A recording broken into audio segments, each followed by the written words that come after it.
Okay, so today's tomato review is going to be on the Black Krim tomato.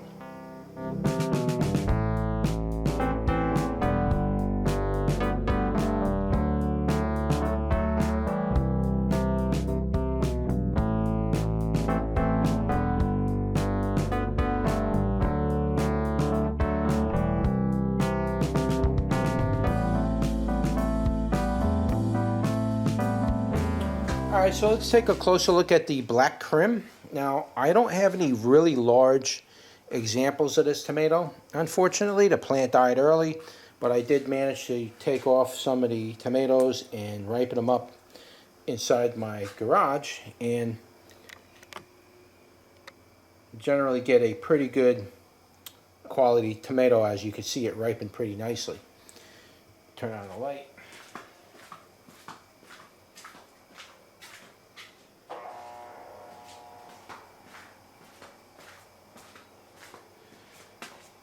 So I cut this one open. Problem is it got a little soft on one side, so I'm probably not going to taste test that one. But we'll cut this one open, and this will be the one I'll taste test. But the Black Krim tomato is very much the same as the Black Prince or the... Well, it's not exactly like the Black from Tula, but it's very similar like the Black from Tula, or it's very much like the Paul Robinson tomato. It's pretty much identical. Except the difference between this tomato and the Paul Robinson is you can really see that green top on it. See how dark green that shoulder is? That's its ripe color. That's not going to get any more red or anything. It'll ripen to the point where it rots with that dark green shoulder on top. It's not going to turn red. The bottoms stay purplish like that, but the tops stay really dark green. And that's a very prominent characteristic of the Paul Robinson tomato. And I do, in my opinion, I really do believe the Paul Robinson tomato is a Black Krim, because it was just somebody who grew the tomato and they named it Paul Robinson after the individual named Paul Robinson, and they named the tomato after him as a dedication. But in my opinion, I do believe that that tomato is the same. I could be wrong. The Paul Robinsons tend to be a little more thicker, like rounder, whereas these are more flat, almost like a flat pumpkin type tomato. Okay, so that's very characteristic of the Black Krim tomato. They're all kind of like that. They do get a little rounder and a little thicker, but for the most part, they tend to stay flat like this, you know. So, like this one here is a much larger version of it, and you could see, even with the larger version, I put the two halves together, it's still the same thing. So they tend to be more flat, but here's a look at the inside of it.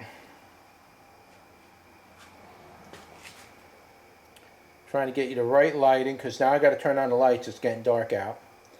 And you can see it has a funny chambering system. That's very common with this tomato. You'll see that same type of chambering system over and over from tomato to tomato. Here's the other one. See how it's got like little chambers coming off to the side? It's almost like divided by 6 or 8 even, you know. It's very symmetrical, this tomato. Here's the top half of it. And you can see there's wilding in the rind. It's a little hard to see here.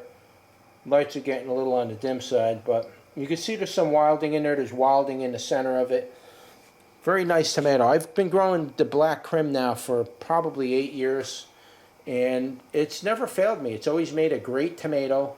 It's always was good for sauces. I'll talk about that in a minute, but let's taste test this and give it a go.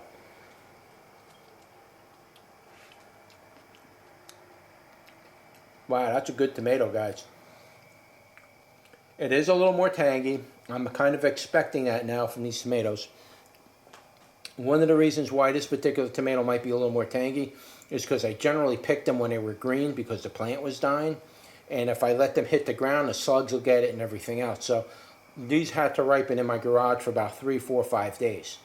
So these have been ripening for a while. So yeah, they're going to be a little bit on the tangier side than normal. But as you can see, the tomato ripened just fine in my garage off the vine. So, but yeah, it's not going to develop the same type of flavor as you would if you let it vine ripen. When you pick these vine ripen, they're absolutely incredible. Between this and the Paul Robinson tomato, they're like the two best black tomatoes you're generally going to come across. You can make the best tomato sauces in the world with those tomatoes. Incredible tomatoes. They make this very rich sauce very easily. You don't have to cook it down long.